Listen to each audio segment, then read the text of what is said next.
Welcome, everybody, and welcome to another edition of the Full-Time Sports Network's Cop Talk.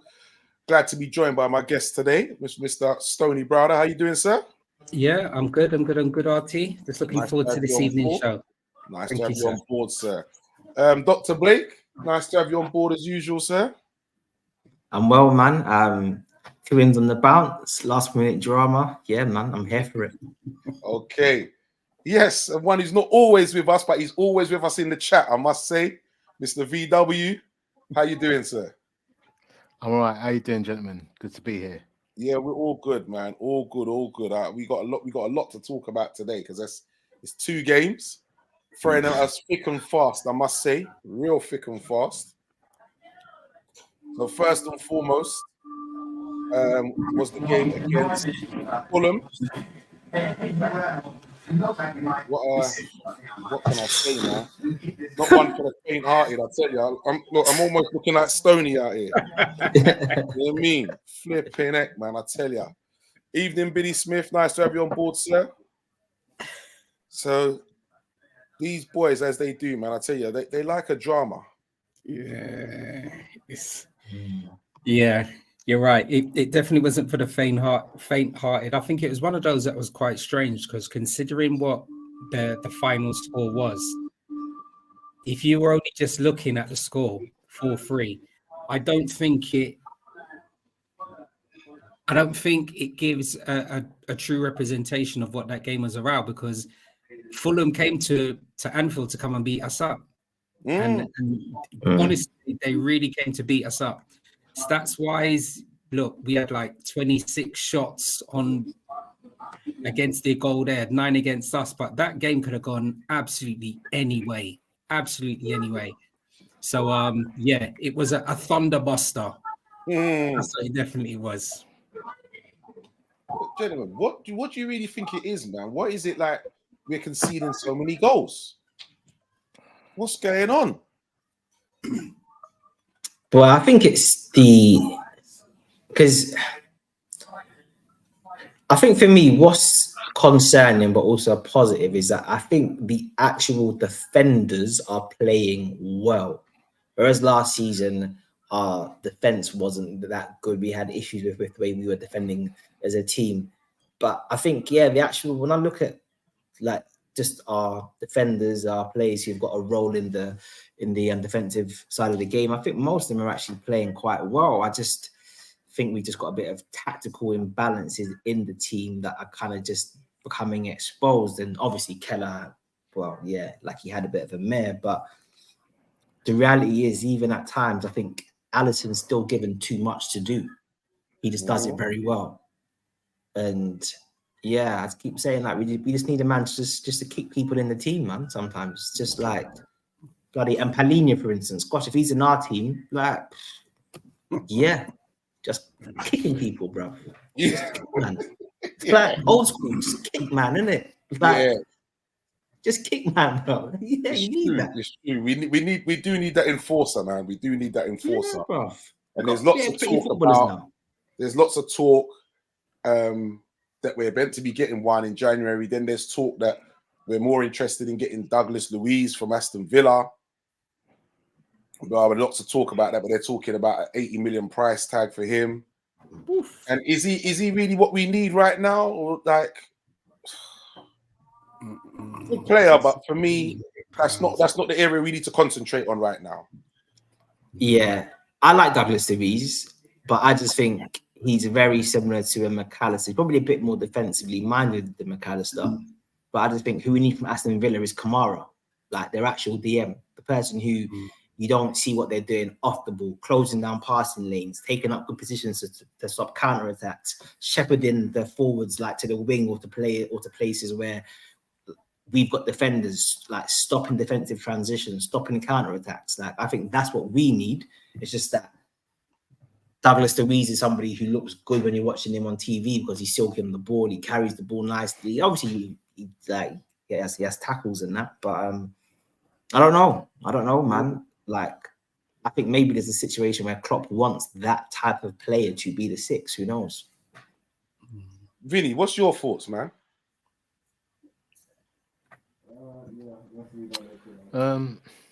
Just very gung ho, isn't it? Very, very gung ho. Reminds me a bit like the 20. I know it's early days what I'm talking here, and we're far better as from a structural perspective and organizational perspective. We're far better than what I'm about to compare it to. But do you remember his first full season in charge? Klopp's first full season, where like we were going. Like there was times when we were going on really good, attacking wise, we were great, but there'll be games where we're conceding goals. It's like what? Like, I remember a game we lost. I think we lost against Bournemouth. I think it was like 5-3 or 5-4, something like that. Some stupid score. Yeah. And the only reason I'm saying that is because I'm just saying there's just a lack of, I don't know. I don't want to say maturity. Is it discipline? Is it discipline? They're just a bit gung-ho. And I think this is funny because a couple of weeks ago, I was saying that, look, you know what?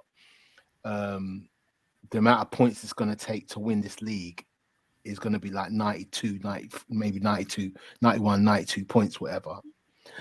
The way Man City are playing at the moment, that may not necessarily be the case.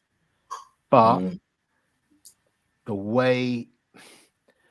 So I think we've got our best chance, right, for a long time, now to really put our foot on necks and make us move forward, right? But the problem we've now got is Arsenal. That's the problem we've now got. Because I don't think there's going to be a better chance to win the league, as I'm speaking right now, than this season. So I know I've gone well off topic, but to go back to topic gung ho, I just think we're a bit gung ho at the moment. So, do you reckon that Arsenal are the favourites then? As we're speaking right now, I would say yes, because I think Man City are plagued with what we were plagued with last season. From like you got the syndrome of the previous season when you just footballed out. You played so many games, and you know the De Bruyne is obviously a big miss for them at the moment. A big miss. I think John Stones ain't playing at the moment either for them, is he? That's right. So that's everyone's positive. That's everyone's gain at the moment. But that's why I don't want to say Arsenal favourites. I really don't. But you know what I mean? I think they might just shade it at this moment in time. Our game against them is going to be very interesting. Very interesting. It's funny how we got them in the cup as well. Yeah. Mad one. Couldn't believe that draw, man. But you know what? We've got to just take on all comers to win it, innit? So frig it. So be it, man. So be it. Yeah. All right, gentlemen. So what was your team rating against Fulham then?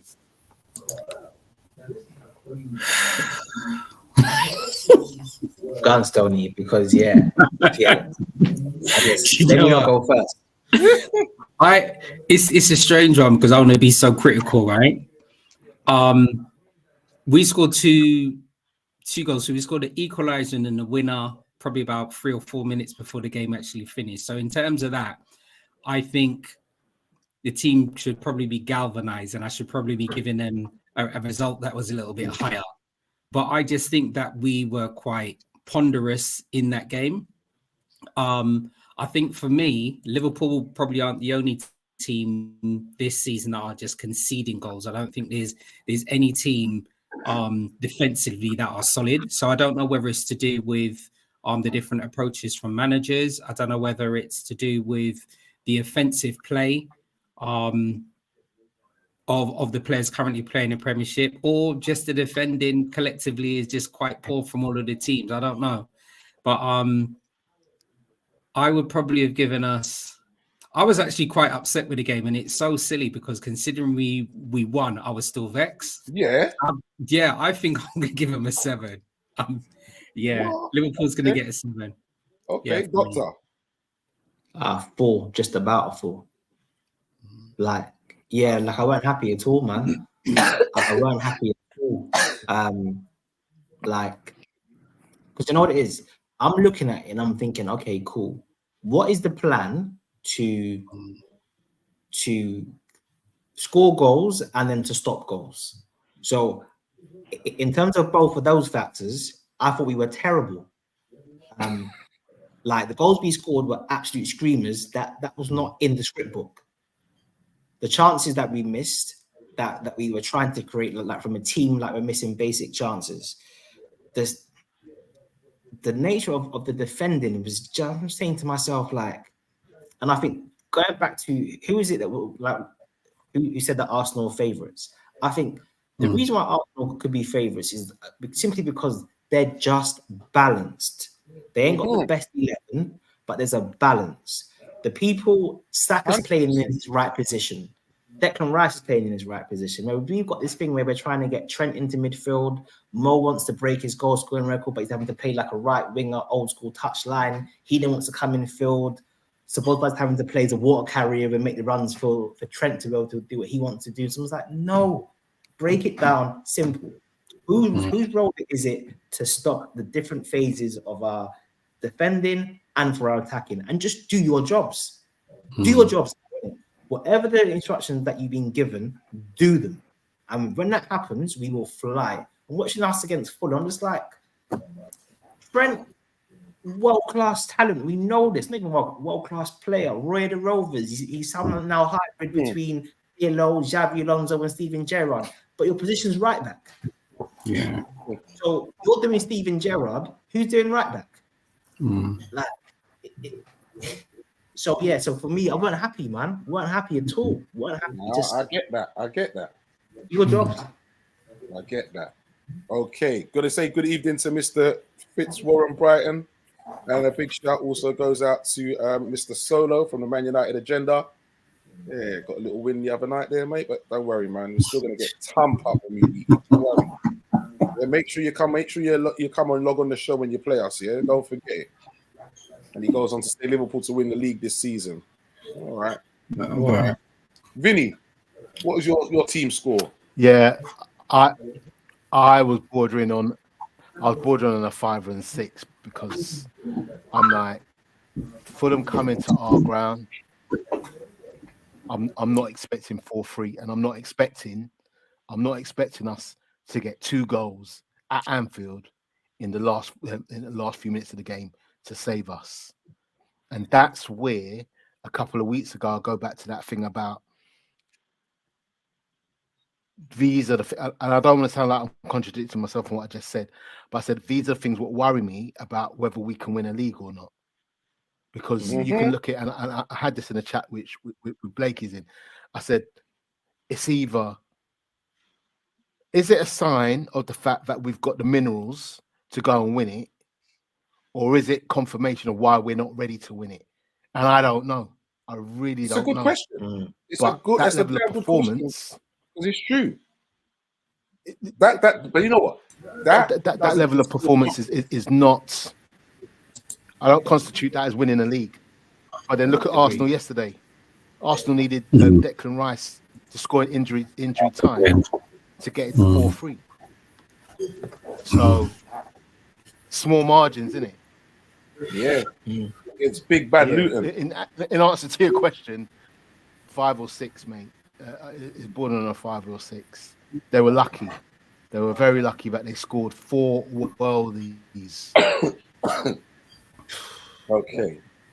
It's a pity Preds ain't here, mate, because I was going to say, all right, we'll start with Stoney and we'll go with Kelleher. I'd actually give him a 5. He's not going to get any more than 5 from me. He's not. I think he's been the backup for Alisson for numerous seasons.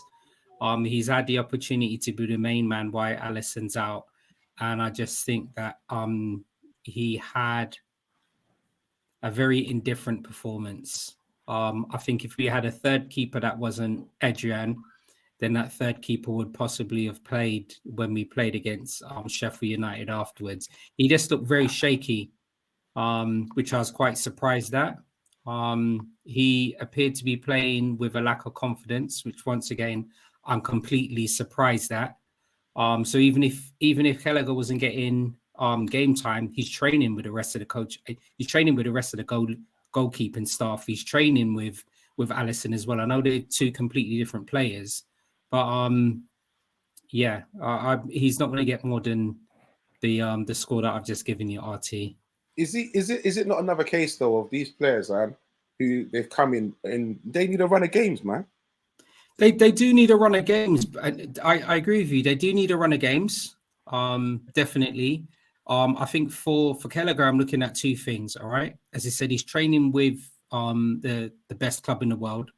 He's also having an opportunity to get a run out at international level. So I'm not saying he's not lacking experience. Game time, I think he's probably he would possibly look at it as he's played a game, even though he had some ricks. We ended up coming out victorious, and then we're sitting second in the league. So that can be a plus for him. But he's still getting a 5 for me. Still getting a 5. Okay, all right. So, Doctor, we'll move on. Don't worry about that brother who just come on. He can wait. We'll move on to we'll move on with you to Endo. Just very quickly, I think just on the same terms of what Stoney was saying, I think with Kelleher, just very quickly, it feels like he's regressed a little bit. I think when he first came into the team, I think it was a couple of Champions League games about 2 seasons ago, he looked a lot more commanding. And I just think he hasn't played enough games. I think goalkeepers need a sense of rhythm. So maybe we should have loaned him out for a season or so. That's because I saw something like he's 25 and he started about 26 games he started. So I think it's very harsh to judge him with the limited football that he's had. That being said, I agree, obviously, like it wasn't good enough. Endo, it's fascinating, isn't it? We're struggling, and you think to yourself, okay, Klopp, what are you gonna do? And Klopp basically takes off Gravenberch, right, and then brings on Endo. So almost takes off somebody who can win us the game, and then brings on a defensive player. And you think to yourself, what are you doing, rude boy, innit? But I guess this is why he's in the chair and I'm not in it. Because, yeah, boy, Endo, and it's interesting, isn't it? And maybe this is that whole humility, intensity, like the mindset that he's got, and almost that sense of, I'm able to perform under any conditions. I might not be like the best player at the club, or maybe I'm not even good enough to even start, who knows? But I can deliver what I can do under any circumstances. And I just thought to myself, come on, with the career that you've had today and strike the ball that well in that moment, for me, that is absolute clutch. And going back to the question that Vinny said about, does that mean that we can win a title, or does it mean that or does it confirm that we're lacking? I think these kind of things show me that we can win because we've just got players who can perform under intense pressure. And I just thought, yeah, Endo, he scored that screamer rating. So for me, Endo, I'm giving him a 9. Okay, so Cameo. Billy says that Kelleher is dead, rather have Mignolet or Karius as backup. Wow. That's when you know. That's when you know he's a Chelsea supporter, because no Liverpool supporter would ever put those three in the sentence. No chance. And I totally agree with what you're saying there, Doctor. You know what I mean? I think he's regressed. When he came in, he really did look good, and I was really impressed with him. And then after a while, they was talking about, oh, you know what, we might not be able to keep him. Other clubs are interested. I was like, no, I do not want him to go. I think he's a very good backup keeper, and hopefully one day he can step up to be the number one. But I think he, like you said, he's not played enough games, man. He's not got enough rhythm right now. He needs games. And I believe if Alisson was out for 2 months and he was to get a run of games, I believe that's when you would see him getting back up to form again. And it's got to be downheartening, you know what I mean? Knowing you've got Alisson in front of you. You know you are not going to be number one until he leaves. You know this. You understand? Yeah. That's got to play on you as well, man. Seriously. So yeah, and the worst thing about it is now for him is that Alisson's going to be back sooner than expected. Yeah, and this is it. And I guess it's not like with with being a striker or a midfielder where you've got a world-class player ahead of you, but you know you're going to get 10 minutes here or there. Like goalkeepers don't get subbed, bruv, innit? Thank you. Thank you very much. It's just no action. That's right. You know what I mean? So yeah, it's tough, man. It's tough. It's tough. I know, Vinny, you said that maybe you didn't see much of the Fulham game. Yeah, but I just want to touch on the Keller thing very quickly as well, right? I don't even want to say that he's regressed because I think let's put it this way, right? You're a professional footballer, yes, we know this, but imagine every single day that you wake up in the morning and go to training and so forth, you know you're number 2. That's all you know. Yeah, and that's all you expect to be at a certain point. Here you want your chance, you want your opportunity, but then your opportunity comes. How do you switch from number 2 mindset to number 1 mindset? I think even as a professional footballer, that must be incredibly hard to do. So then you got a whole heap of other factors that you're playing on your mind when you're in goal now. Do you know what I mean? Yeah, you want to be the best and you want to do as well as you can. But then if you make a mistake or something, you're thinking, oh my God, here we go. I'm going to get it now. And everyone's going to be talking about Alisson and so forth. I think he's a really good goalkeeper, really good goalkeeper. But we've just got an exceptional number 1 goalkeeper. And it's not even that, like you said, Vinny, if he makes a mistake, blah, blah, blah, he's down. But even if he plays out of his skin, he's still going to be down when Alisson is fit. Number 2, he's like, remember Blackstreet, right? Yeah, Dave Hollister. And he's Chauncey. He's Chauncey. If you remember Blackstreet, Chauncey was like the second lead. You know what I mean? And Alisson's Dave Hollister. So he's gonna be the guy you're gonna want to see all the time or hear all the time. I think it was Terra Fabulous, man. Someone up there number 2. I mean, so yeah, poor analogy, but you get what I'm saying. Yeah, no, I hear that. And we'll go to Preds since he's decided to join us. Nice one, mate. Hi. Yeah. Salah watch. Fulham game. It's frustrating me because he's 1 goal away from 200, and it just seems like the boy's lost his mind. In some cases, look, I'm never going to have a go at Salah. He's exceptional. He's been exceptional for us. I just think I think it happens to all players when they've got this milestone around their neck. You know, it takes a period of time before they actually then settle down and actually start playing properly. So you know what, he done well. He done what he needed to do. He weren't exceptional, but he weren't pants either. Okay. Just on Salah, as Prince has said, I saw an interesting stat. So it was Man City played and before Fulham, right? Yeah, that's right. Apparently, Man City is the first game since Mo Salah has come to the club that he's not had a shot on goal.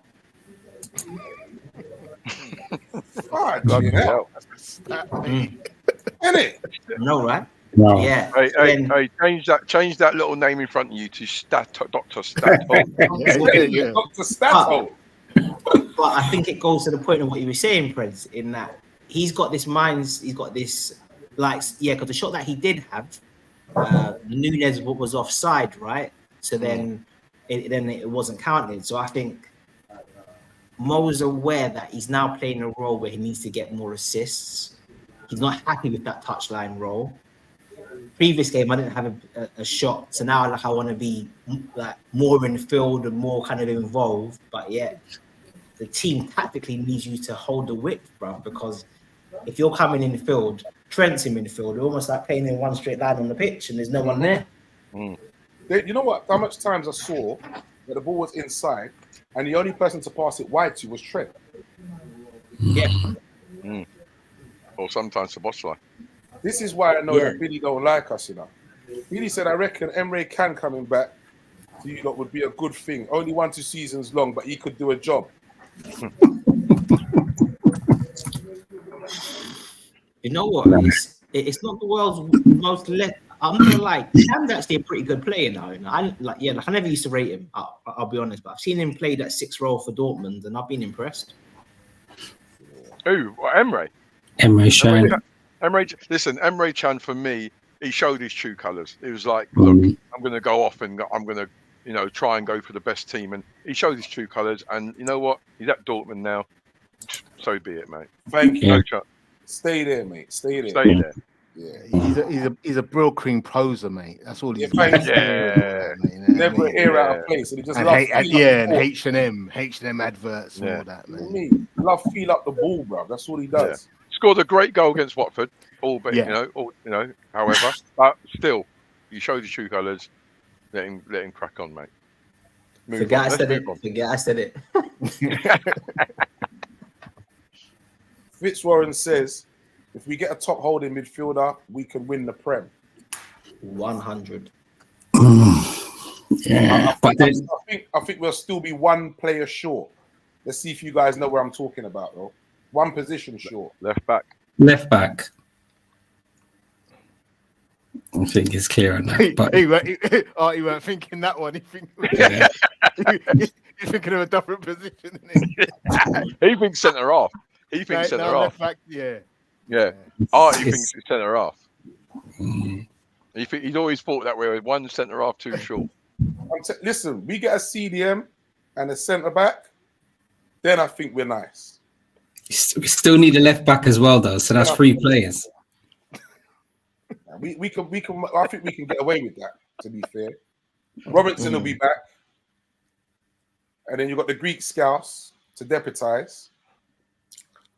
It's decent. It's not elite anymore, but it's decent. But it's not. It's not a weakness. No, but I think in the centre of our defense, it's mad, right? Go on, Vinny. To me, it's mad that we've gone from a situation where a couple of years ago, right? Our midfield lacked creativity. Yeah. And now we've gone to a situation where we've got midfield players, right? We all can score goals and stuff, but we ain't got that, we ain't got that man who can, put a foot in when it needs to now. So it's crazy to me in terms of how we've just transitioned in that way. But we don't have a defensive midfielder where a couple of seasons ago, that's all we had was defensive midfielders. And now we've got all the attacking midfielders. You know what I mean? So it's like what Blakey said, balance.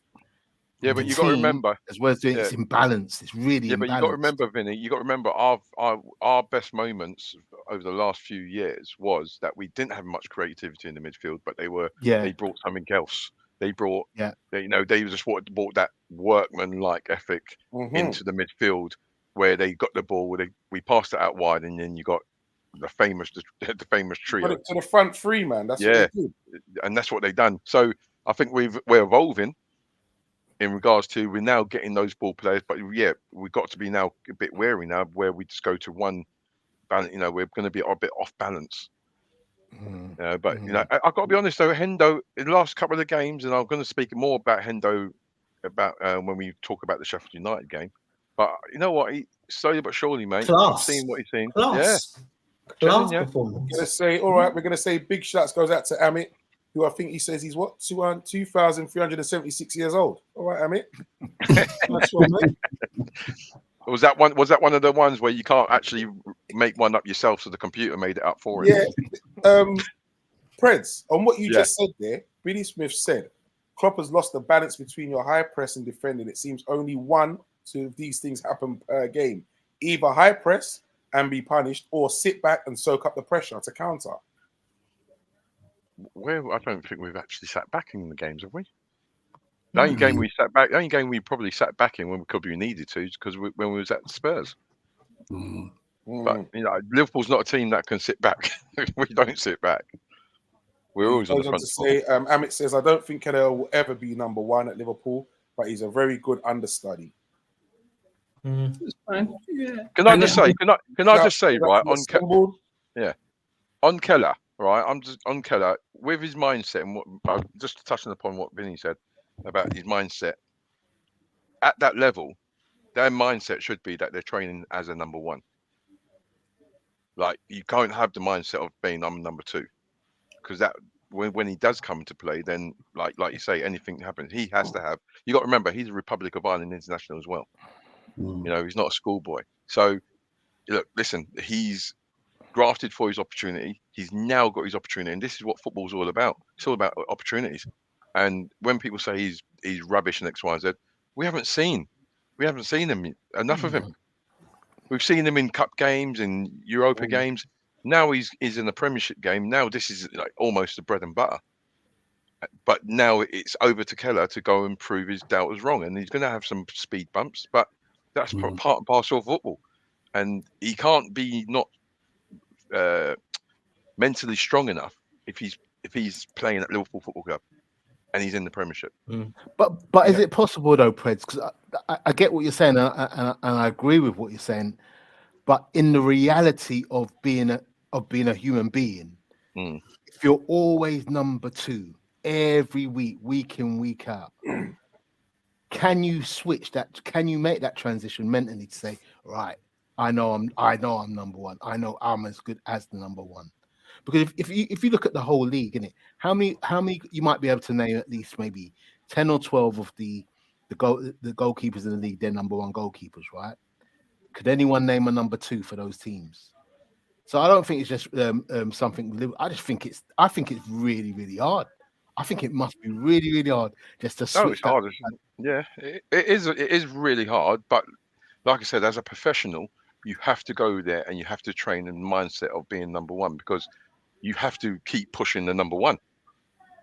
You have to keep pushing them, and you can't have that mindset because it's almost like you're just an assistant in training. But if you're not, but if you're not getting picked, even if you're pushing him, you're not getting picked. But that's football, though. Like you train. Yeah, it's psychologically you train because there's a game at the weekend. You don't get picked, so that cycle starts all over again. Because that moment in time, if you stop that cycle, there's going to be that moment where at this present moment, Alisson's out, he comes in. He's going to be mentally and physically unprepared to then step in. So he has to have that mindset, or I would imagine that he would have to have that mindset of, right, I'm playing this weekend. All right, I'm not playing this weekend. I'm going to go again, and I'm going to go again, and that's what professional football is about. Right, I hear what you're saying, Preds, and I hear you see what I think Vinny's saying, which I agree with, is that he's human. All the same, yeah. And you know what? You're saying that he has to have that mindset. So I've had that mindset now for 5 years, brother. But I hear what you say. But I hear what you're saying about in reality. But when you're in football, reality is out the fucking window. You're there to do a job, and I get what you're saying about the human element of it. I do. But you have to have that tough mindset, elite mindset. Otherwise, he wouldn't be where he is today. I assure you of that. I get the human element of it. I get it, but with the human element in football, you have to put that to one side because you're a professional footballer and you could be picked at any given moment. So you're going to have to go and perform at the best of your ability. The only way you can perform at your best ability is to train to the best of your ability. And if you're training at your best ability, you're pushing the other goalkeeper. And that's the competition. And the other goalkeeper sees that you're pushing. The other keeper's got to be on their toes because they know with Alisson, it's a little bit different. But they know that. Yeah. But you see what I'm saying, though. You see what I'm going. You see where I'm going. I mean, it's that competitive sharpness and edginess you've got to have. And at this elite level, you have to do it. The human element is put to one side, which then has an impact with players later on in life. Because that psychological thing where they're having to not be human, they've got to think like a robot, they've got to think right. And then when they come out of football, the whole thing's changed. And that's why sometimes, it's great that the FA is, investing in mental health with footballers. But I feel, and I know we've got to move on from the topic, but I feel in reality that can only happen if you leave the club. And the reason why I say that and be number 1 somewhere else, and the kind of examples I'll give, if you think about like in the 70s and 80s, England had 2 top goalkeepers They had Shilton and Clements. Shilton and Clements, right? And they were sharing the jersey, literally. They were that good. But the benefit they had is that they were number ones at their own clubs. They weren't number one and number two at the same club. So that mentality of being number one was with them week in, week out. It was only when it came to internationals, it might be, well, you know what? I know that if I have a next good string of 7 games, I might get in as England's number one. It was that split. I think here the challenge is when you're as good as you may be, if you're number 2, you're always going to feel like a number 2. You remember Mike Hooper? Anyone remember Mike Hooper? Who's number 2 to Of course. But then he eventually got to be number 1, though. But he eventually he went Newcastle and went and became number 1. So that's what I think. I think it's very hard to have that number 1 mindset at a club where you're always number 2. Okay, so we have to move off to the No. It's a good point, man. We had a very good number 2 in Brad Friedel, who went on to become a very good first choice goalkeeper. So who knows? It's all part of the experience. But that was at Spurs. Mate. And it also says, with Matip's injury, another centre back is needed more than a left back. Yeah, we still got 4 centre backs to get us through to January at this moment anyway, or even until the end of the season. So hopefully the 4 that we have will be sufficient. Yeah, well, it will be the end of the season because they're talking about his ruptured his ACL. Yeah, man. So he's done out here, man. His season's done, and he's at the end of his contract. So his Liverpool career is done. Yeah, so that was probably his last. I won't be surprised if Liverpool give him another year. I think it's the right thing to do. For sentiment. Yeah, but I think it's the right thing to do. I think it's the right thing to do. That's what the right thing to do. I think so. Yeah, I think so. Like at the end of the day, he's injured himself representing Liverpool Football Club. You can't, like, in all honesty, and it's happened all over the world, all over the country, all over the world, where players got injured and then clubs have just pushed them to one side. I don't think Liverpool Football Club's like that. I think Liverpool Football Club will stand by him, give him another year, and it's not about like give him another year to prove himself. I think it's just another year to help him recover, treatment, and X, Y, and Z, and then again he's another experienced head in the squad. Even if you go and get another centre half to cover him, he's still that experienced head in. So yeah, I wouldn't be adverse. Players like him as well. Like he's proper popular. You see when Matip scores a goal, they'll run up to him and tap him on the head. And I just think at his age, the injury that he's done, that basically means that when his contract runs out, in theory, he won't be able to get a new club because he'll be injured still. So I've been quite frustrated with our sentimentality over the years, but I think with this case, based on the wages that he'll be earning, his loyalty to the club, the fact he was a free signing, his performance, what he contributes back to the changing room, I think it's the right thing to do, man.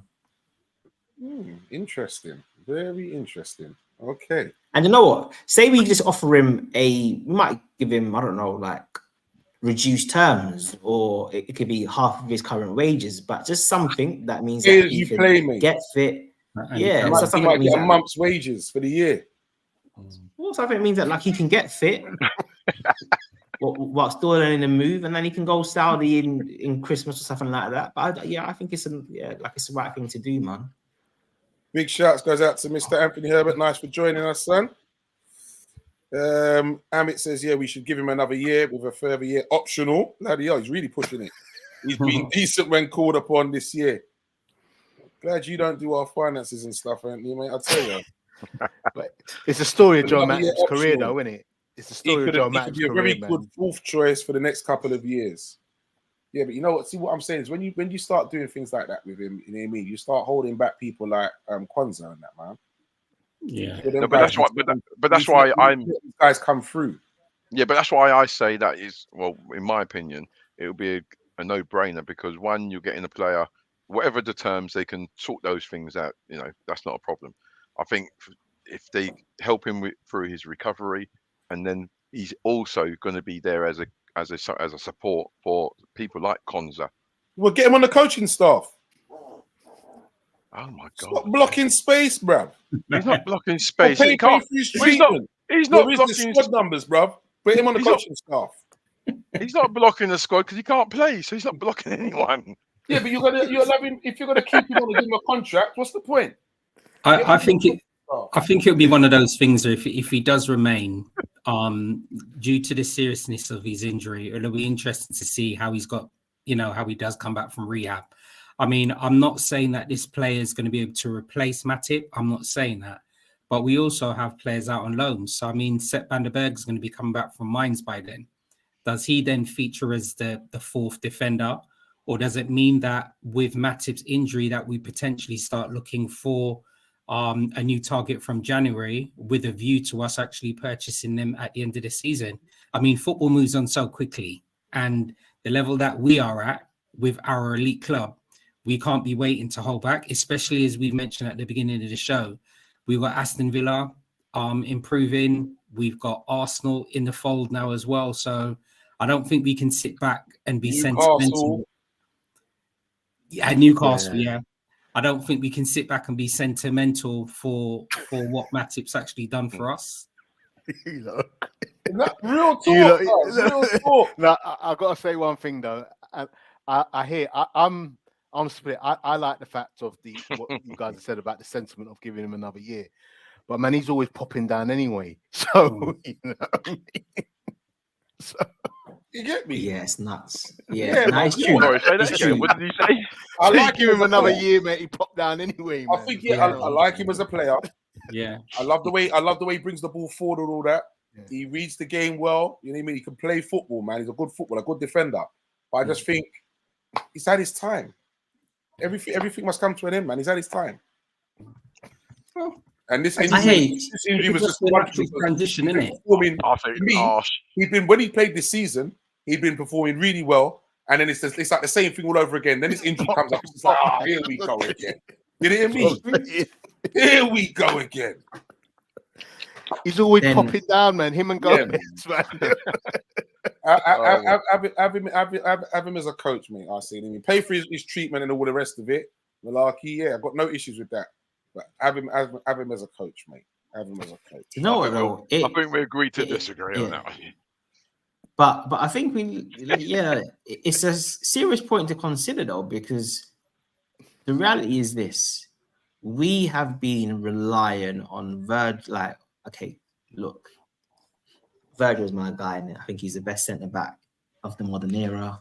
It's just how it is. So I'm always gonna big him up.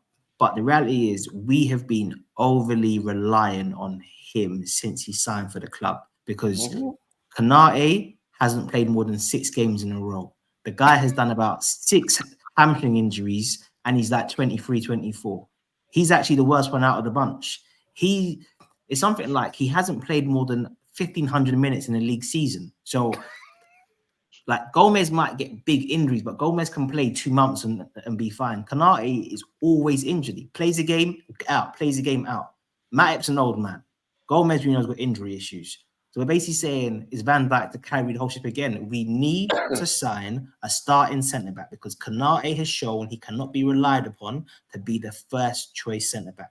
That's just the facts. So as good as Konate might be, as I said, I don't rate him as high as certain people do, but I still recognize that he is a top player when he plays, but he doesn't play enough. So, boys, like, we either need options or we need to sign somebody who is elite and who can play games, because you can't have 5 centre-backs and only one you can rely upon. It makes no sense.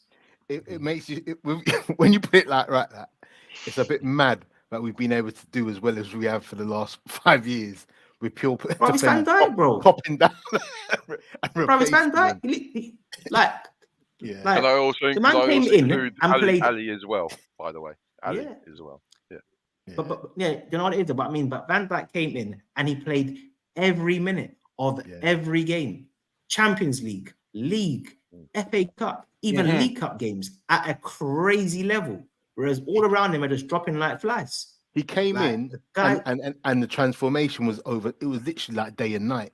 It was. In terms of how we went. So, Bro. And he played every game like you're just not seeing that. Every game, whereas these young guys, like I remember someone saying to me last season about Konate's ahead of Van Dijk right now. I was like, stop Who it, said stop that? it. But like, I won't name him. Like, I hope they draw still hurting, bro. Hey, call him out, bruv. Call him out. I can't remember. Call him out. My brethren still. Ah. Nah, he's this one. He's like this one. Like, actually rate him still. But when you said that, I was just like, rude boy. But you know what? You know what? Konate. Kanate is starting to show those things that we've been speaking about. He doesn't seem like he can concentrate for the 90 minutes. Like there's always it's like there's always something. Like something he's having a steady game, and then all of a sudden, in a blink of an eye, and it's just like, and then he's like, and you hear he's injured. And we need another top class centre half to come in alongside VVD, and literally, yeah, we'll be boss. But Konate, he's like, he'll give you a goal. He'll give teams a goal. He nearly gave Sheffield United 2 goals yesterday. But you know what? Like, obviously, like we'll come to it, but it was a blatant penalty. I'm sorry, like, that was a blatant penalty. It was a penalty. You know, hey, slow your roll. Yeah, we'll slow our roll. We'll slow our roll. Slow down. Slow your roll, bro. Slow your roll, bro. He says a good centre half, I would suggest, is Iheanacho Ron from Portugal. I'm not having no suggestions from no Chelsea supporters. No, I was just about to say that. He says, how do I message about the Arsenal vs Liverpool game on the 24th of Feb? Stoney mentioned it on the last show. Yeah, that's fine. So I'll just respond to that. Anthony, I've got your contact number, so I'll be able to contact you. It will probably likely be the game that we're playing against you guys on the 23rd of December. But I'll contact you. I've got your details, so I'll communicate with you before that game. Okay, Liverpool doing bits just behind Arsenal. I like it when it's a three-way race for the Premier League. Makes it a better season. Arsenal or Liverpool, but I would not count City out after this. It's more likely to be Villa than City. Listen, you can never ever discount City doing anything. I mean, that's a big statement. That's a massive statement. The run and the surge that they had last season. I know Arsenal as a club, for any Arsenal fans that are tuned in, Arsenal fans as a club and players, they're fragile anyway. But the run that City went on at the end of last season to win the league was beautiful. So if they did it last season, they got the experience and they can actually do it again. So let's not discard City. But listen, as we were saying earlier, I believe that last season has now stood Arsenal in a lot more better stead, and also the signing of Declan Rice. Put him in a much better position. It also means is that it's going to be twice as nice if they try that surgery. Oh hell yeah! Trust me. I ain't gonna lie. It's like Coliseum on a Sunday. That's what you need to call them. Arsenal Coliseum, man. Collie. I can't deal with Arsenal winning the league, mate. I'm anyone but Arsenal. They're the worst fans, bro. Mate. You know what? You know what? I've discovered, right? I think I've discovered. I'm going to try and avoid Arsenal supporters. You can't have a rational football conversation with an Arsenal supporter. It's impossible. So I'm going to stop doing it. Okay, gents, we are going to move on now to last night's game against Sheffield United, away at Sheffield United. So first and foremost, as we're going to go around, what was your team score, Stoney? Team score? Mm-hmm. I mean, even that game just flattered to deceive, to tell the truth. I wasn't impressed. I'll just give Liverpool a 7 as well. We're playing Sheffield United. I mean, look, if I'm going to be impressed that we kept a clean sheet against Sheffield United after Fulham gave us a little punch up, then I think I got a problem. So same low rating for Liverpool. I'm not having it. Doctor. 5 for me. Wow. All right. Vinny? Yeah, 5 for me. I said in one of the groups as a little joke, right? I said this game's got the making of a 0-0 because all anyone was saying is Liverpool's going to score big goals. And I thought, yeah, this is the making of a 0-0. And we scraped 2-0, 5, man. You're a hard crowd. I'm going 7.5. I'd love to hear this one, This bro. guy. This guy. You know what? Once again, I think we played them at the wrong time. Just as they get the new manager in, that syndrome, you know what it is. Come on, man. You know that they're gonna have their tails up. You know this. I knew this straight away. I was just thinking, all I kept hearing was the noise. I was like, why are you sacking him now? Wait till we played them, man, and then bring him in. And I had the exact same thoughts. It's a drop. I said, you know what? This is not just gonna go to plan as easy as we think. It's not, because they're gonna run their hearts out for this new manager. That's what's gonna happen. He's gonna come in, G them up, all the rest of it. At home, you know what I mean, as well. I just knew it, man. I just knew it. It wasn't good. Yeah, but chaps. Hold on, chaps.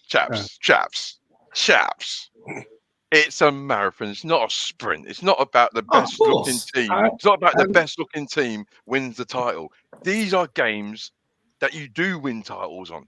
These are the games where last season we would have lost, we would have drawn. It wasn't perfect. We would have lost. It wasn't perfect. It wasn't great. But like you said, Lee, their tails were up. The crowd was loud as anything. New manager. They're going to run through brick walls, and Liverpool had to do a professional job. And like it or not, it wasn't pretty on the eye. And you're right, we didn't have many chances. But we've scored 2 goals. We've got the 3 points. We've got the clean sheet. We move on. Okay, so Stoney, tell me, man, you're not. We concede 3 1 week. We keep a clean sheet the next week, and you're still not impressed. No, I'm still not impressed. We're just huffing and puffing. The only positive thing that I saw as an individual for that game was Gakpo playing up front. Once I saw Gakpo playing, then for me, I had a little bit of belief in the game as well. As you said, considering that we did win 2-0, offensively, I think we were just lackluster. It was another game where I think we were just ponderous in that game. And I think that was quite frustrating for me. I do appreciate what you were saying about the team being galvanized with Wilder, obviously coming back to play against him. But once we're up against, like, I think it was it McAtee? He's from Man City, ain't he? Man City's loanee. Yeah. Him and Archer. I mean, they had us on the ropes. I'm telling you. I don't think it was not a clear-cut game. You know, I think they had the 3 players that they had behind the forward. They interchanged. They were quite fluid. They had a lot of ideas to actually break us down. And, you know, I know we're going to get onto Konate. He was quite flustered in that game. It was not plain sailing. It wasn't. Okay. All right. Agree. Right. Agree. I think they lack quality. In the final third, which meant that things like XG, like their quality. Yeah, man. Anyhow, they had that somebody up top there, bro. I mean, we was in problems. Yeah. We'd have been 2-0 down by halftime. I'll tell you what, I thanked Archer for actually turning back. Because I'm thinking this boy's scoring. Not scoring, but this boy's going to have a shot on goal. Yeah. And he's bottled it, cut back, and then passed it. So, like you say, if they had a more clinical striker, it could have been a problem. Yeah. They could have had Ryan Brewster playing if he was fit. You never know. Wow. What did Simon Jordan say about him the other morning about how they wasted money on him? He couldn't hit a barn from about 2 yards. The only time you see Ryan Brewster is when he's in the Daily Mail picture of him walking down the street with his girl. Yes. All right. Yeah, Brewster's dead food, man. Like, do you know what? Obviously, I was hoping that he would have been able to have delivered for us, but then I remember just watching him a few games thinking to myself, okay, your finishing seems to be pretty good, but you can't control the ball. So, like your link-up play, your ability to participate in the actual game was just lacking. And yeah, the fact that we got £25 million for my man. Yeah, I think what I'll probably do, what I'm going to do at some stage, I'm probably going to do it tomorrow. I'm going to share back in our group when we had his dad on the show. And when we had his dad on the show, and his dad gave us a really good insight about everything to do with Rian actually moving from Liverpool to Sheffield United. But I'm going to put it in our group. Really interesting. Nice one. Okay. Hmm. All right. Let's start this thing now. So, Stoney. See, now I'm going to give Stoney somebody different, man. Player watch for you, Stoney, because I'm not giving him Gakpo, man. It's just not fair. Can't do no wrong, that these. You know what I mean? Luis Diaz for you. Luis Diaz. Yes. Counting down the days to Christmas. I think he's happy that his dad's over. That's what I just think's happened now. He looks a totally different player, isn't it? Completely different. He can't beat an egg right now. Completely different. He's come from man's eating warm food now instead of like cold sandwiches. So he's made it. Since he's come back from the injury, this is just not the guy that I recall. This is a complete shadow of a doubt. He doesn't wish to beat the first man. He doesn't wish to beat the second man. There's just absolutely nothing there at all. I have absolutely no idea what's happening with this player at all. If anybody in the panel or anybody in the comments can give me one positive thing to say that Luis Diaz has done, I understand, and I'm just talking about on field. I understand there's a lot of things off field that have had a big impact. I'm just talking about his on field performances, right? In his last 5 games that Luis Diaz has done. You got us a point against Luton. I will salute you. It was the point against Luton, for real. He's got us a point against Luton. Luton, come on. Same thing we're saying. Luton. Have any of you guys actually been up to Luton? Yep. Our studio screen is bigger than their stadium. So I don't think we can be talking about Luton at the moment. Stop it. So yeah, do you know what? very Though? frustrating. It's a good point. It's a good point because all of his recent goal contributions have been like headers, right? Yeah. He hasn't done anything. Internationally, he's been okay, but that performance has not been replicated for Liverpool. So I think that injury is a big thing, man. I think the injury is a big thing. I think it's a factor of two. I think it's that and the psychological about his dad. I think he's taken a lot out of him, man. Taken a lot out of him. Play Harvey Elliott over that side then. Or just rest him up until he's possibly in a better place. But I just don't think he's offering Liverpool anything. If he starts, I don't think he offers anything. And when he comes on, he's not able to have an impact. I just don't know what he's doing at the moment. No, I hear that. All right, Dr. Blake. I'm going to give you Matt 10 for you, mate. Really difficult game for him on the basis that he had that appalling I'm gonna say foul. Like it's like Klopp said, didn't it? Like the knee was bleeding. They tried to give him stitches. Obviously, it was the first game that he's played as a number 8 for us, so it'd have been great to have seen him in that role. But I just think after that, like horrible challenge, I just think it's really hard to judge him after that, man. I've got to be honest. You got to consider it as a red card, isn't it? I think it's like it's a red card. It's a red card all day. Because my thing is right. It's unintentional, fine, but Jones was unintentional. But we're not judging challenges on intent. It's about outcome, right? So the man stamps on his knee. His knee bust open, blood pouring. Like it's craziness. Yeah. Like I think it's really hard to judge him because I just don't know to what extent that would have impacted his performance, man. Okay. Big out. He says, liking the show, lads watching it from his home in Dubai. You trying to tell us that you're warm up there, mate? Huh? What are you trying to tell us? Yeah, we got heating down here, bro. We made a comment about that with Anthony Herbert in the last show, didn't we? So he's just reminded us about his income. It's all right. It's all right, man. It's all right. And Vinny, for you, Szoboszlai.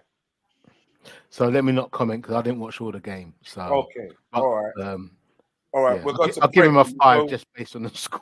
We'll go to Preds, but we'll go to Joe Gomez, left back. I'll tell you what. No, in all fairness, right? In all fairness, the first 20 minutes he had an horrific game. He was having an horrific game, but then I balanced it out and I'm thinking, you know what? He's got put a left back. He got put at left back for a reason, which is why I'm questioning Tsimikas' future because that's a big statement, that putting Gomez left back. But then if you realise, we stopped passing the ball to Gomez and kept going on the other side. So look, I think he went in there, he filled the gap. He didn't really particularly do great, but as the game wore on, he got better. And as a team, as a collective team, it wasn't, like I said, it wasn't a collective great performance, but he done enough to get the job done. But he wasn't a great. I think it was. Yeah, that's as much as I've got to say about Gomez left back. Remember, he had that big rict, didn't he? And we were lucky that Sheffield United didn't go through and score. I think the ball ended up bouncing off Trent's heel. I mean, Gomez was running like he was carrying coal on his back. Did you see how that forward left him? But the thing is, Stoney. But the thing is, like, this is why I kind of balanced it out. But the first 20-25 minutes, like the ball, when the ball came out from a cross, if I'm thinking from a corner, he had 2 weeks to control the ball and pop it back out wide. Yeah. What's he doing? Taking his time. Yeah. And then there was another time when he got the ball, all you got to do is slip it to Diaz, which I think had an impact on Diaz's performance, because he passed the ball 10 yards in front. Like, I don't know, he passed it off I think it's still rolling down the road.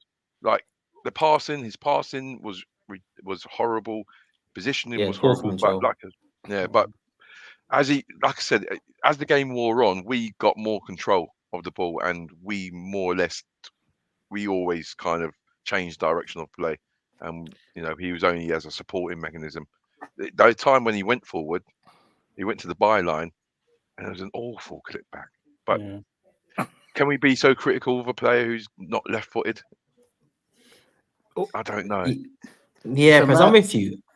Go on, Vinny. Yeah. No, you go ahead. Yeah, no, go on. No, I was just going to say very quickly, it kind of goes back to the role that we're asking him to play. I think we were asking him to play as a left-sided centre-back or as a defensive, almost left-back hybrid centre-back. I think it's okay, but if we're asking him to take up attacking positions and provide width on the left, and then you've got Diaz who's just completely ineffective. It's almost just like, I feel, if you've got Diaz basically saying, okay, do you know what, Joe? Just give me the ball. I'm going to make it happen. I think it's fine, but I think just the combination of the pair of them is difficult. And I just go back to the fact that Diaz is playing in his position, so I'm expecting Diaz to be able to take the lead on that side of the pitch. And there was I'm wondering as well, Preds, going back to what you were saying. Yeah, I'm wondering if Klopp is playing Gomez not for tactical reasons, but because of he's only got one proper left back now. Like, he's playing him here, he's playing him there. I don't need him popping down as well. So it's like Sheffield United we're playing. Rotate. Let me rotate. No, I think it had a direct impact on after Fulham's third goal, where Tsimikas was caught square. The geezers come up and got above him and headed it. With Sheffield United, they're a direct team and they've got big lumps. And I think that was a direct. Well, one of the reasons why Gomez played on yesterday and Tsimikas didn't. But Tsimikas defending against Fulham was awful. So especially when they could see the goal. So this is interesting to me, right? Because for all the conversation we've had now, right? It sounds like all our centre backs have got Kolo Touré moments in them, with the exception of Van Dijk. You know, when he does that, all of that. They all got this rush of blood. They all got these rush of blood moments, right? But yet, everyone to a man in this group said we're capable of winning the league. So what is it? I know we're meant to critique, but what are we saying? We're capable of winning the league with a view to purchasing a additional players. Yes, because we still need to get to January, and I think that's what it is. I think for me it's clear we definitely do need a left back. And with the injury that's been sustained to Matip, then I think it's important that we start reviewing to purchase a centre back as well. I think that has to be paramount, I think, for me. But I do agree with what you said, Vinny. But the other side of it is clearly that our squad is probably stronger than we actually think. And remember, bearing in mind, we're still going to be in Europe. So I think we're definitely going to need to actually purchase 2 additional defensive players as well. Yeah, but it's all great. It's all great saying to add those additional players, but those players, they have to hit the ground running. You're right. And they've got to be. So that means that you've got to be. We're looking at specific players that we know is going to come in, slot in, and hit the ground running. And that's going to be the difficult thing. And I don't know whether that's going to happen or not, because Klopp doesn't really like making changes in January. I'd rather see Kwanzaa get a run, to be honest with you. Yeah. I'd rather see him get a run of games. I'm all for that, 100%. I'm all for that. So Anthony says, question, what's happening with Darwin Núñez? I thought he'd be scoring more goals by now. I don't know. Listen, the only thing I could say to that, Anthony, if it's okay if I just respond to that. All right, he's not prolific. He's not prolific. He's probably a 1 in 3 chance player. 1 in 3 goal scoring. But if we compare him to any of the forwards at Arsenal, then it's a done deal, mate. You may as well just log out of the show, Anthony. and it is as simple as that. There's no tongue in cheek. If we're looking at stats, then none of your forwards don't come nowhere near Darwin Núñez. Wow. It's true, though. Have they got any forwards? Wow. It's true. They come nowhere near Darwin Núñez. He is a player that's been purchased, and it's about seeing him progress at our elite club. There is no pressure on him. We have a vast array of forwards that are all interchangeable. So his time will come. There's no pressure. He's being managed club level by Jurgen Klopp, and he's being managed international by Bielsa. I think he's in good stock. Mm-hmm. Right, let me wave that smoke, boy. Here he comes around with the one-liners. He's here. He's here. The shift's over, Chris. Yeah, shift's over from work. He's here. He's here. I'm telling you. All right. So the big one. Dr. Blake says it was a penalty. What are you saying, Doctor? You saying it was a penalty, yeah? Yeah, it was a penalty, man. I think Konate's, I don't know if he's panicked or has made an error of judgment, but he pushes him. Like it's not like he kind of shoves leans him into with him. the side of his arm, fam. His side of his forearm. It's not that bad, man. And you know what players are like. You feel a touch in the box. You know what I mean? Like they've been shot. Yeah, but in light of penalties that have been given this season, I wouldn't have been surprised they would have given it. It's one of those. I don't think yeah. Yeah, if you're a Sheffield United supporter, you want that penalty. You're Liverpool supporter, you don't want that penalty. I'd seriously thought that they were going to review it. He was going to go to have a look at it, and he was going to give it, because that was the most ridiculous decision that Konate had ever made, and it was just a knock-on effect from when the ball went out, rolled underneath his foot. Yeah, and then he's had to run back. He didn't even need to tackle the guy because we had cover. He got a yellow card. Trent was there, right? Yeah, Trent was there. Endo was there. We had cover, and then he just gradually had a knock-on effect, and he went down. And for whatever reason, you don't get brought up as a centre half to say you go and push them in the box as they're going to touch the ball. For me, that was a foul. It was a red card. I mean, not red card. It was a penalty. Yeah. We got away. And I think not a defend with quite a lot of composure. He might not always make the world's best decision, but he's not somebody who I would call rash. But like he might be quite aggressive in how he closes down the ball. But once he actually gets there, I think his defending is normally very, very good in that position. But I just think, look, he hasn't played much for obvious reasons because he's always injured. Like them hamstrings, I've never seen a young player with so much hamstring issues like that. So maybe he's just lacking like a bit of rhythm. And it's like you have one bad touch, like you lose a bit of confidence. There was the other issue. There was the other incident on the line when they had that counter, and he kind of gets caught ahead of the ball, and they open it. So he made a couple of mistakes in the game. But personally, I thought it was a pen, man. Stone. Is he a French Titus Bramble? Nah, No, he's not. No, Billy. Nah, he's He's not. hard Nah, he's not. like this Bramall. Nah, he's not. I think what we're Hey, can we seeing go with to advert? Konate, Can we go I to think that? what we're seeing with Vinny, Konate. Vinny has single-handedly shut the show down. That is the biggest Cool, man. disrespect Hide us I've enough. heard. He's I'm joking. Titus I Shambles, like Konate, man. I What like. Titus Shambles, bro?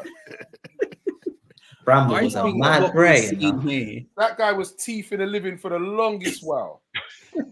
No way, bro. No way. Stoney, please. I think what we're seeing here with Konate is a young player who's having an opportunity to actually experience playing at an elite level.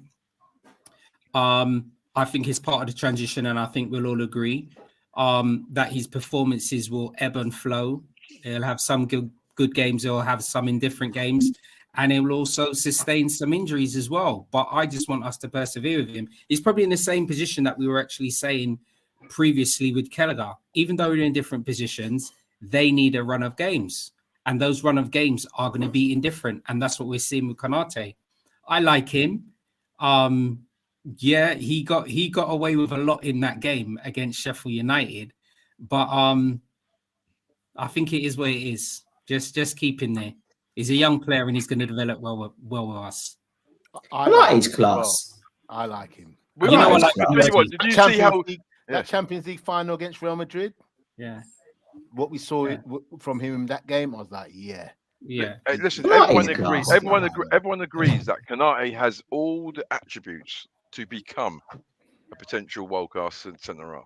Yeah. At this moment in time, whether he's 24, whatever it is, he's at Liverpool Football Club. He's an elite club, right? Yeah. And he needs to be able to focus for that 95 minutes. He needs to. Like that there yesterday. Like if you think about it, if we done that against Man City or Arsenal, that's a goal. Yeah. Those are goals. So like you can ill afford to give people chances, let alone with the players that are in the Premiership. You can't do it. And it's just like, he needs to. I get it. He was really good on the ball. He was all really good on the ball when he was being quite forceful with the ball and X, Y, Z. But it just seems like he gets above his station when he's doing well, and that's when that lapse of concentration comes in. And he needs to maintain it. If he wants to form a partnership with VVD, he has to do better. Okay, so things are looking like this, gentlemen. That Jota will be back sooner than expected. Alisson will be back sooner than expected as well. Matt 10's injury is not as bad as what's first thought as well, so he'll be back. Probably won't be back for the Palace game, but they reckon he'll be back shortly after that, if anything, for the following game. How do we line up for Crystal Palace? And why have we got another 12-30 game? Mocking. Way down at Palace at 12:30, early game. Klopp went mad on the interview. You weren't happy. You weren't happy. I tell you, you weren't happy. But yeah, so how do we line up for that game? Well, however we line up, I hope we just go there and give them more licks.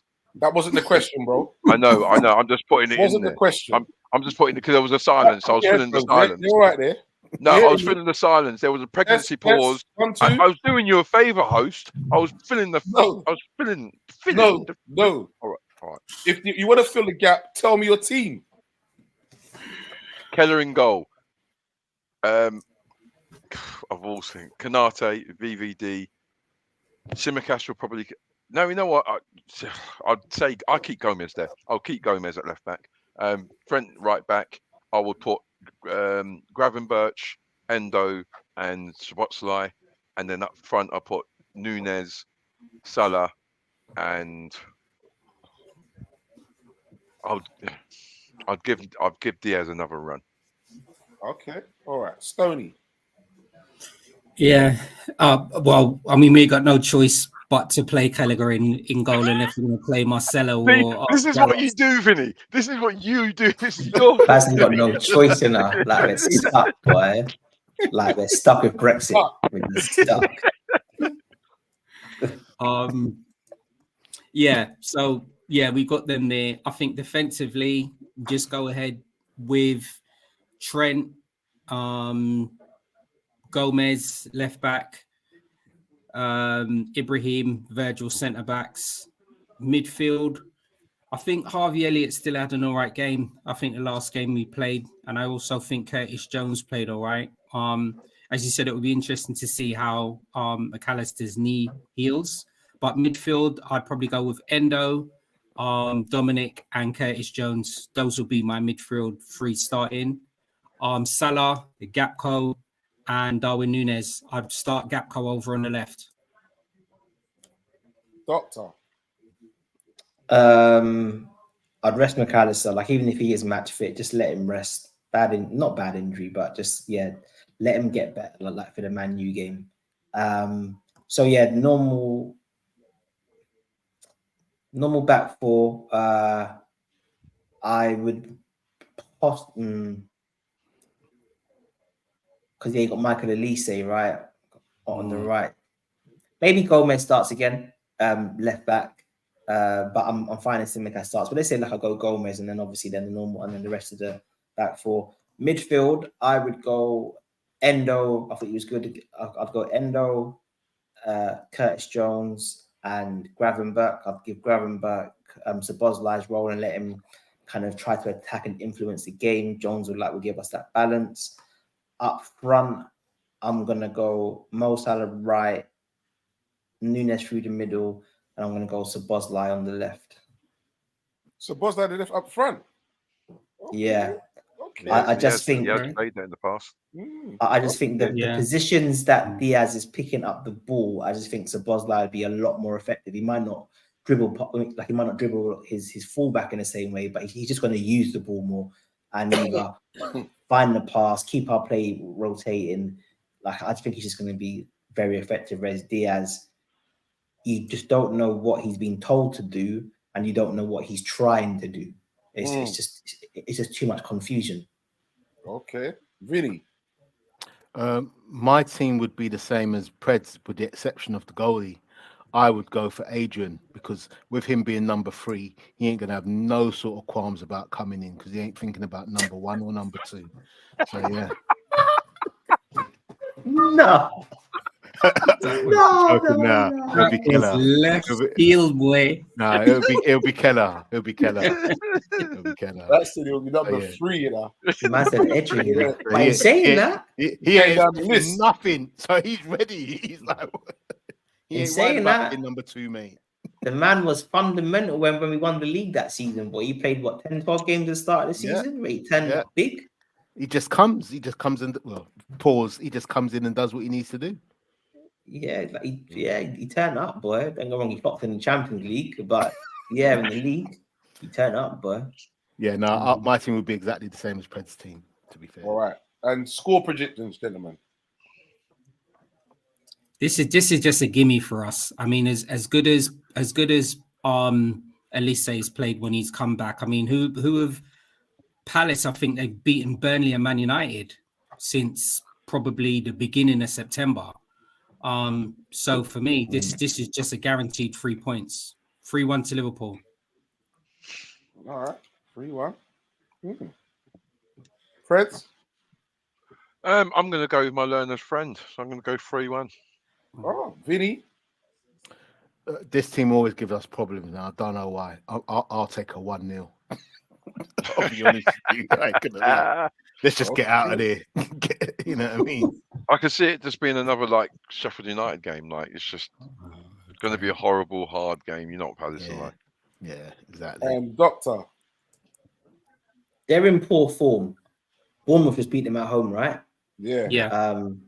So I think we're getting them at a good time. That being said, I really don't know what to expect from us right now. Like, I'll give you a scoreline, but I'm just plucking one out of the air. I'm going to say 3-1, but that's an absolute guess. Yeah, but that's what it's all about, though. We're all guessing, we're predicting. Chris Ross, Ross, our defenders for the Fulham game were like actors, And if the film, it would be called Passengers. Yeah, that's true, man. Tony, you're off Anthony's Christmas card listening. And he's out from Dubai. I don't mind. Listen, you can't come on the show and try and offend our Liverpool players, man. I take that personal, Mr. Herbert. I'm sorry, sir, man. And as Chris said, Fulham weren't good for the heart rate. Sheffield United was a dangerous game with them changing manager. Glad we got through that. Lucky for us, Sheffield United couldn't even beat 11 men with one arm and one leg. Palace not the same without Zaha. They lack cutting edge, but still tough place. 2-1 to Liverpool, and Eze's out as well. Yeah, is he? Okay. Yeah. Coming back. They hope he's gonna be back late December. So. I said start Adrian. I'd rather the Adrian for Rocky. Nah, I'm violating out here, man. Violating, man. I'm violating. Hey, he's got a bloody point, I tell ya. Man, I'm violating. Yeah, man. so. Violating. So we got the games coming up thick and fast, lads. I'm telling you, thick and fast. We got West Ham coming up in the cup as well. Arsenal, Man United. We've got the Europa League game. Yeah, coming up thick and fast, lads. Yeah, we need to get some of these players. I still think that these players are meant to be back quicker rather than later. So yeah, hopefully we do get them back and we can see how we can manage through this Christmas period, man, and see where we come out New Year's. Yeah. What's happened to sorry, quickly? What's happened to Stefan and Thiago? Stefan's still injured, isn't he? Stefan's still injured. Yeah. They're longer term injuries at the moment. Yeah. Okay. Oh, before I go as well, I forgot to mention that there was there's more interest and rumors talking about Kimmich from Bayern Munich. Yeah. Well, coming in. Class player. Yeah. Class. Experience. He's about 29 though. Yeah, but then German, man, they can keep going on and on, innit? Technique. Thiago for me is like having a Porsche with no engine. He's great to look at, but ain't doing nothing, mate. And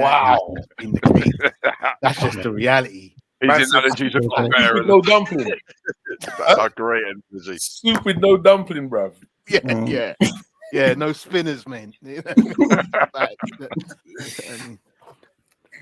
Wow. Nah, real talk. I get that. Yeah. Listen, I'm hoping he can contribute something, but this is just like ridiculous now, isn't it? Like, man's been re-injured about 3 times now. Like, he hasn't been seen since when? April? It's curry goat with no goat. You know what I mean? You say just bone. Yeah, it's oxtail with no oxtail. Jerk chicken valley. Don't mention him. He's another one. Old oxtail. He's another one, mate. Loved an intro. Good. Yeah, so well, there's plenty of rumors, man. Plenty of rumors. So they're saying that Jota's resumed training and he's running indoors as he recovers from his injury. So that's a good sign. Have him back as well. It's definitely a good sign. Yeah. And listen, I think we've got options, man. I think the way Trent's playing and wanting to play, I think Trent in midfield should now be a bona fide option. If that means that Gomez then moves right back to Micas midfield. So I think, we've got options. Like, personally, like I said, I'd be looking to put in another midfielder into the starting 11 and taking out Diaz a little bit more, because I just don't think he's offering much. If Dom needs to go into the forward line, so be it. But I just think, I just think Trent, where he's playing right now, we could play him number 10, and he's like a number 8, and he's doing bits. So is he better being going straight into the midfield as a number 6, or is it better in regards to how we're playing now and how we're kind of structured, where he is right back, but then he moves into the centre midfield? He's inverted in all fairness. Start of the season. We carry on with what? Start of the season, I would have said I think he's probably better starting in midfield as number 6. Now, the way I see him playing, I think he needs to be a box-to-box midfielder. Like, I don't even think like the 6 is the right role for him. I think he basically needs to have, yeah, like, just like the man wants to be trying to win games and score goals and make things happen, and he's doing that at an elite level. So, yeah. Okay. So my peoples, it's all about, remember to tune in next week, same time, same place. Oh yeah, Peter, yo brother, did you forget to put your clock forward or something? Huh? Guys, just coming and commenting as we're finishing, you know. Bro, you look like you might miss Christmas, but are we looking forward to Christmas? You might be celebrating that on New Year's, bro. Nice of you to join us, Peter, man. Nice of you to join us. But yeah, no, man, we're looking forward to all the festivities, man. All the, you know what I mean, all the games, all the extra food, a little tipple, and all the rest of it. You know what I mean? But definitely the extra games. So yeah, join us here next week, same time, same place. I'm gonna say goodnight to my panel, man. Thank you very much. You made it another splendid show, gentlemen. I love it, man. I love it. Preds, we're gonna talk, man. We're gonna talk. Don't worry, man. This, you know what I mean? See me in my office in the morning. You know what I mean? Again. Yeah, again, exactly. I'm glad you said it. But when you turn up this time, I'll have HR in there with me. That's when you know she is serious. Okay. Man dropped the HR bomb on me, you know. Yeah, that's when you know. That's when you know stuff is serious, bro. It's all right. I bring my union. Don't worry about that. Yeah, thanks once again, Artie, for hosting the shows. Brilliant content from everyone from the panel, and don't forget to like, share, and subscribe. Everybody who's tuned into Kop Talk. Miss Dr. Blake. blessings, everyone. Yeah, man. Wrap them up. Let's win the league. Dr. Stato. VW, Well, listen. my brother. Yeah, thank you for having me on, gentlemen. It's a pleasure, man. It's a pleasure. Just before we go, Vinny, Yes, have you sir. ever played that piano in the background there before?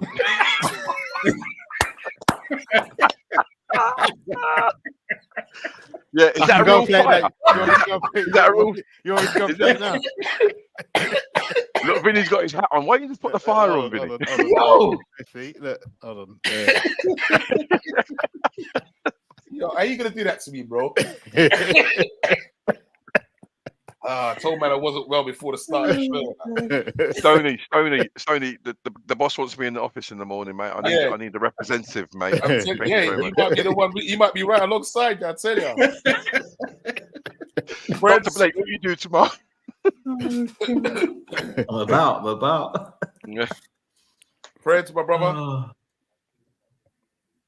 Take it easy. Take it easy, chaps. Take it easy, people. Blessings, everyone. Good Be night. safe. God bless. Good night. Take care.